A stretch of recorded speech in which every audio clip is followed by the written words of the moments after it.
What's up, guys? It's time for another episode of Anytime Sports with Ben. Today, we'll be doing the long-awaited NL preview as I did the AL preview.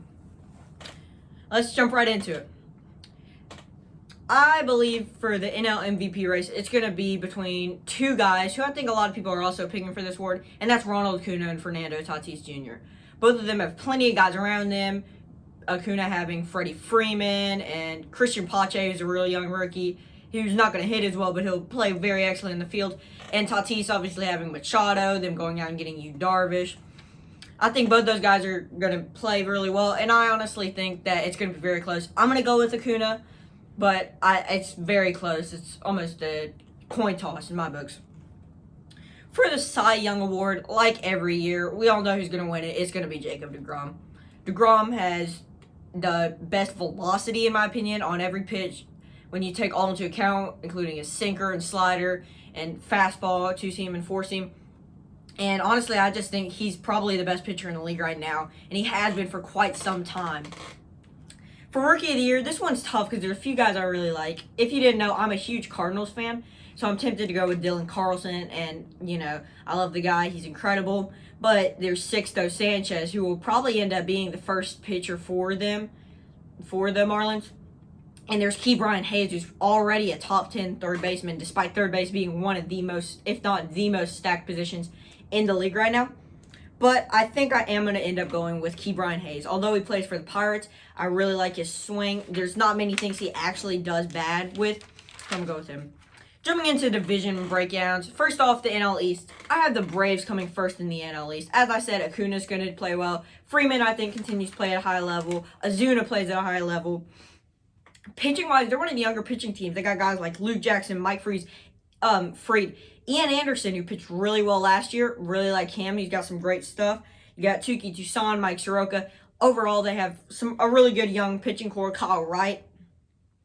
And then they honestly even have two guys who I think can catch, William Contreras and Travis d'Arnaud, who broke out last year in the 60-game season. So it's really just who's going to continue to play at that level. Their infield's absolutely stacked. You got Freddie Freeman, Ozzie Albies, Austin Riley, Dansby Swanson, John Camargo. All those guys could start for any other team, and they got 5 super stellar athletes there. You can put Austin Riley in right field if they can. If they do universal DH, we don't know if they are going to, but if they do, you definitely have Austin Riley do that, and that would be a good spot for him, although Marcell Ozuna really needs to do that. And then in the outfield, Acuna, Christian Pache, Ender Inciarte, Ozuna, as I said, there's really nothing that they're bad at. I think they could be in serious contention for the World Series this year. Next up, we got the Marlins. I have them coming 4th in the division. I know they had the playoffs last year, and that was great. We all enjoyed watching them beat the Cubs, or at least I did. But I do not think it'll last. They have some not bad pitchers, Sandy Alcantara, Sixto Sanchez, who I already talked about. But, other than Brian Anderson, they don't have, a huge bat in the lineup. Corey Dickerson is not what he used to be. So, for this reason, I just don't think they're going to be as effective as they were last year in the 60-game season when their starting pitching really scared them. Moving on to the Mets. I was really, really tempted to put the Mets in first in this division. I'm a huge Lindor guy. I love him. I love Peter Alonso. All those guys are great, but I don't think they're going to have the firepower to beat the Braves. You got Jeff McNeil, who's incredible. You got Conforto. J.D. Davis is good. Brandon Nimmo is good. As I said, deGrom, obviously. But do they have enough bullpen help? Edwin Diaz is fine, I guess, but do they have enough bullpen to actually beat the Braves? I think not. Moving on to the Phillies. I have them coming 3rd in the division. I don't know how the Phillies seem to be a letdown every single season, but they do. Baum, at least, that's a bright side, right? Baum's good. And, not much else. There's Bryce Harper, Rhys Hoskins, all the guys we already knew. Aaron Nola, maybe he starts playing like he used to in 2018. I don't see them competing at a high level. I only have them 3rd because the Nationals are going to suck this year. Tell me one other stud on the team other than Max Scherzer and Juan Soto. I'll wait. That's what I thought. And that's because Trey Turner is, as much as you'd like to admit, a single machine. He's not a great RBI guy. He can lead off, he'll play fine. We'll move on. Victor Robles. Wow. Yikes, in that second season. He played awful. He's a good fielder. I don't see him going to the second level, hitting. I mean, there's just really nothing to look forward to on this team. Strasburg's not what he used to be. Scherzer's not what he's used to be. Yan Gomez, he's a fine catcher, I guess. He played okay in like 30 games last year. But now we're going to move on to the NL Central. This is where the good part happens, because my Cardinals are finally going to be contending for the World Series. We went out, we got Arenado, we signed back Yachty, we signed back Waino. I really think the Cardinals can compete. But let's start off with the Cubs. I have the Cubs coming second in the division. It's hard to debate whether they'll come second or third. I think they have some kind of aging guys who are still good. I mean, Javi Baez is insane. I've always really liked him. Chris Bryant, Anthony Rizzo, all those guys, they're household names. Even like Jason Hayward is still, he's still playing okay. I think he had 265 batting average last season. Fact of the matter is, they're an aging team. They don't have like a real stud pitcher unless you consider Kyle Hendricks a top level guy, which I do not. So overall, I think it's going to get to the point they might trade Bryant, they might trade Rizzo, and just get prospects because they have one of the weaker farm systems. There's not really a prospect I really, really like. Most of their prospects are older. I mean, Ed Howard is really their only kind of younger guy who is fifth in their farm system, I believe. But, there's really not much for them to look forward to through the future unless they trade guys like Chris Bryant. Moving on to the Reds. I have them coming fourth in the division. A lot of people believed in the Reds last year. They didn't come through. I knew they wouldn't come through. Tyler Stevenson is a young catcher who I like a lot. Kino, Shogo, both young guys who I think can, be effective. Jesse Winker's still pretty good, but, Votto's aging, Suarez is aging. There's really not a whole lot you can do with their pitching staff, other than Luis Castillo, obviously. So, I just don't see them competing really that much either. Brewers I have coming third, and it's because of one guy and one guy only. That guy is Christian Yelich, who is now criminally underrated because he dealt with some injuries, I guess. But people forget, a few years ago, there was the Yelly versus Belly, when it was Christian Yelich and Cody Bellinger, and the two were competing for MVP, and that was a big thing. It was a huge rivalry, and it looked like Yelich was going to win, and then Yelich got hurt. His season ended. Bellinger won MVP, and people forgot about Yelich, and he was hurt last year too. But they still have guys like Lorenzo Cain, Billy McKinney, who I actually surprisingly like. He has a real nice swing. He didn't play that much last year, only a few games, but still really like his swing. Daniel Vogelbach is still playing at a pretty high level. Hit .328 in 19 games last year. So that's good. And obviously, they have one of the best bullpens just by Josh Hader and Devin Williams alone. Devin Williams' curveball is filthy. But the one thing about them is, other than Yelich, there's not a whole lot of firepower in that lineup. Yelich can bat second and get on base, and maybe Vogelbach can hit him in. But, homers are going to be where most of their runs come from because they're a power-first lineup. So it's going to be hard for them to compete. Next up, we got the Pittsburgh Pirates. Yikes, they're probably the worst team in the league this year, honestly. At least they have some young guys to look forward to. Ke'Bryan Hayes, O'Neal Cruz, Nick Gonzalez. They're all pretty good. Ke'Bryan's going to be a stud. He posted a .376 batting average, I want to say, last year in about 40 games. Other than that, not much to look forward to. Kyle Crick is an underrated type of guy who I actually really like him. He has some really good stuff as pitcher. Joe Musgrove is still good. Cody Pence. Yep. And finally, we got the Cardinals. Cardinals are finally, it looks like, a top-tier team. After a ton of stuff, I think we're going to be a top team. I have us coming first in the NL Central. There's a lot of guys I really, really like.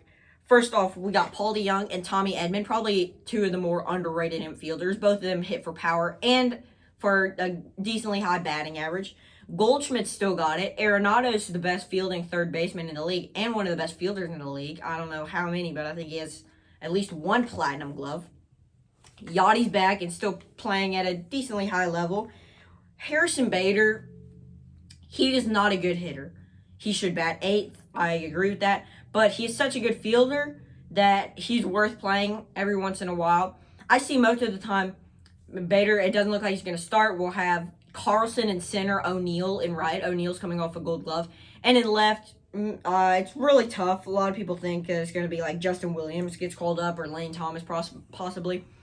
You never really know. So we'll see.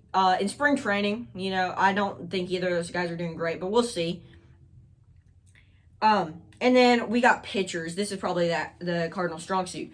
Cody Whitley, Genesis Cabrera, Giovanni Gallegos, John Gant, Jordan Hicks, tied for the fastest fastball of all time, and he has a wicked 101 mile per hour slider. Tyler Webb, Alex Reyes, who seems to be kind of a letdown after being like the 24th overall prospect, but and he can still perform well. And obviously Jack Flaherty, who in my eyes is a top 10 pitcher in the league right now.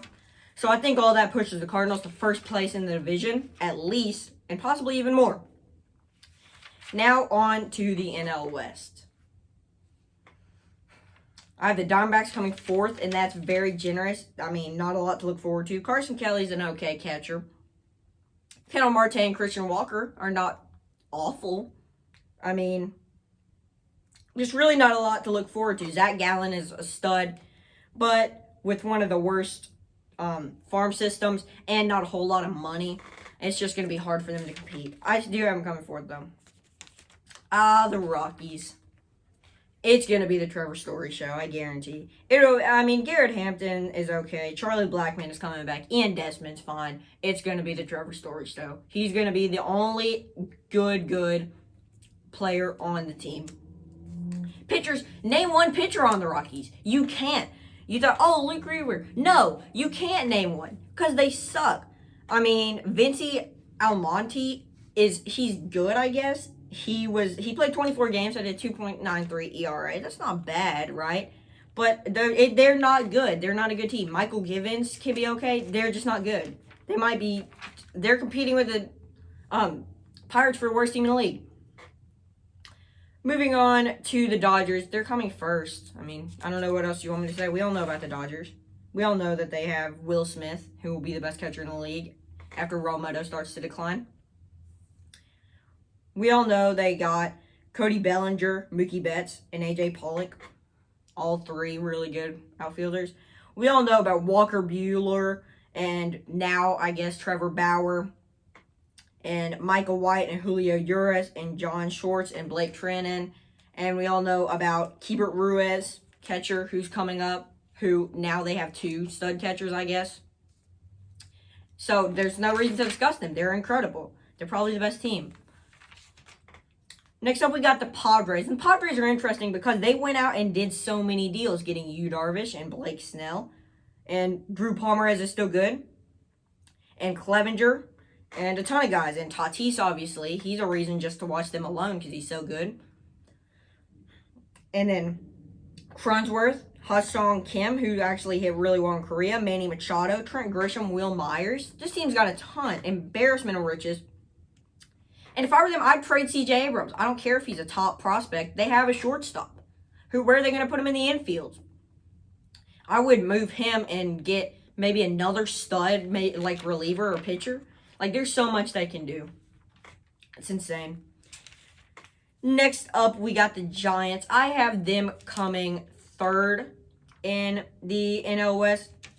And it's not because I think they're good. It's because I think they're a crafty team. And I enjoy watching them. I mean, Strzemski's good. Austin Slater's good. Longoria, Flores, Brandon Belt, Brendan Crawford, Mauricio Dubon, who's still playing, pretty well after being really hyped up.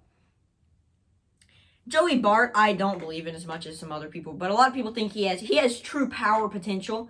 He might be able to replace Posey. I mean, Posey's back. Kevin Gausman, Sean Armstrong, they have some decent pitchers. So, while they're not going to be a good team and they're not going to compete for the playoffs, they're going to be a fun team to watch. And so, that is my breakdown of the NL. And I know you're wondering, Ben, who do you have for the World Series? You said they beat them. I am going to go with the Braves. I think the Braves beat the Astros for the World Series. It's been long awaited, and I think it finally happens. So, thanks everyone for watching, and goodbye.